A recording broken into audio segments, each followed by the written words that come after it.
ಎಲ್ರಿಗೂ ನಮಸ್ಕಾರ. ನಾನು ಅನಿಲ್. ನನ್ನ ಯೂಟ್ಯೂಬ್ ಚಾನಲ್ಗೆ ಸ್ವಾಗತ. ಈ ವಿಡಿಯೋದಲ್ಲಿ ಮಲೆ ಮಹದೇಶ್ವರ ಕಾವ್ಯದ ಬಗ್ಗೆ ಹೇಳ್ತಾ ಇದ್ದೀನಿ.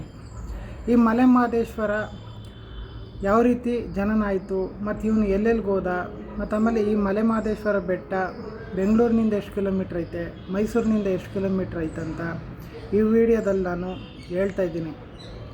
ಮೊದಲು ಈ ಮಲೆ ಮಹದೇಶ್ವರ ಕಾವ್ಯದ ಸಾರಾಂಶ ಏನು ಅಂತಂದರೆ, ಮೊದಲು ಈ ಮಲೆ ಮಹದೇಶ್ವರ ಇವನು ಬಂದುಬಿಟ್ಟು ಒಬ್ಬ ಅನಾಥ, ಒಬ್ಬ ಸನ್ಯಾಸಿ, ಒಬ್ಬ ಮಾದಿಗ. ಇವನು ತನ್ನ ಒಕ್ಕಲುತನಕ್ಕೋಸ್ಕರ ಏನು ಬೇಕಾದರೂ ಮಾಡಲು ಸಿದ್ಧನಿದ್ದ. ಆಮೇಲೆ ಇವನು ಒಕ್ಕಲುತನಕ್ಕೋಸ್ಕರ ಮಾಟ ಮಂತ್ರ ಸಹ ಮಾಡ್ತಿದ್ದ. ಒಮ್ಮೆ ಇವನ ಜನನ ಹೇಗಾಯಿತು ಅಂತ ಅಂದರೆ, ಒಮ್ಮೆ ಶಿವ ಕೈಲಾಸದಲ್ಲಿ ತನ್ನ ಜಡೆಯನ್ನು ಒದರಿದಾಗ ಒಂದು ಪುಟ್ಟು ಶಿವಲಿಂಗ ಮರದ ಪೊಟ್ರೆ ಒಳಗಡೆ ಬೀಳ್ತದೆ. ಅಲ್ಲಿ ಈ ಮಲೆ ಮಹದೇಶ್ವರನ ಜನನ ಆಗ್ತದೆ. ಅದಾದಮೇಲೆ ಇವನು ಸುತ್ತೂರು ಮಠಕ್ಕೆ ಬರ್ತಾನೆ. ಅಲ್ಲಿ ಇವನಿಗೆ ಅಕ್ಕಿ ಬೀಸುವಂತಹ ವೃತ್ತಿಯನ್ನು ಕೊಡ್ತಾರೆ. ಮತ್ತು ಆಮೇಲೆ ಅಲ್ಲಿಂದನೂ ಓಡಿಸ್ಬಿಡ್ತಾರೆ ಇವನನ್ನು. ಅದಾದಮೇಲೆ ಇವನು ಕುಂತೂರು ಮಠಕ್ಕೆ ಬರ್ತಾನೆ. ಅಲ್ಲಿ ಇವನಿಗೆ ದೇವ್ರನ್ನ ಪೂಜೆ ಮಾಡೋಂತಹ ವೃತ್ತಿ ಕೊಡ್ತಾರೆ. ಅಲ್ಲಿ ಇವನು ಹೂನ ಹಾಕ್ಬೇಕಾದ್ರೆ ಚೇಳು ಬಂದುಬಿಡುತ್ತೆ.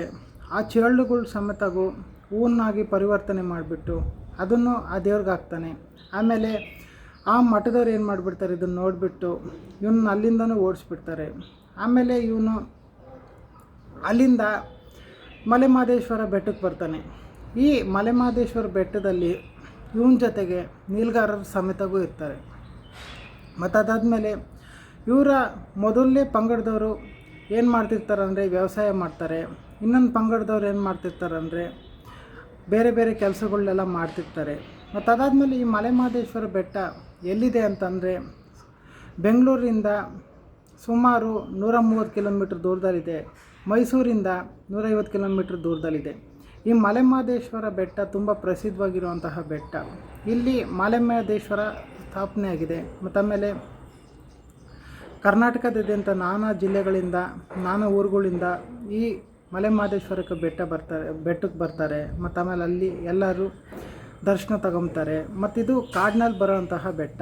ಇದು ಬಂದುಬಿಟ್ಟು ಚಾಮರಾಜನಗರ ಜಿಲ್ಲೆಯಲ್ಲಿ ಇದೆ. ಹಾಗಾಗಿ ಈ ಮಲೆ ಮಹದೇಶ್ವರ ಕಾವ್ಯ ಬಗ್ಗೆ ನಿಮಗೆ ಯಾವಾಗಾರ ಯೂಸ್ ಆಗುತ್ತೆ ಅಂತ ಅಂದ್ಕೊಂಡು ಇದ್ರ ಬಗ್ಗೆ ನಾನು ಮಾತಾಡಿದ್ದೀನಿ. ನಾನು ಸಾರಾಂಶ ಕೊಟ್ಟಿದ್ದೀನಿ ನಿಮ್ಗೆ ಅರ್ಥ ಆಗೋ ರೀತಿ.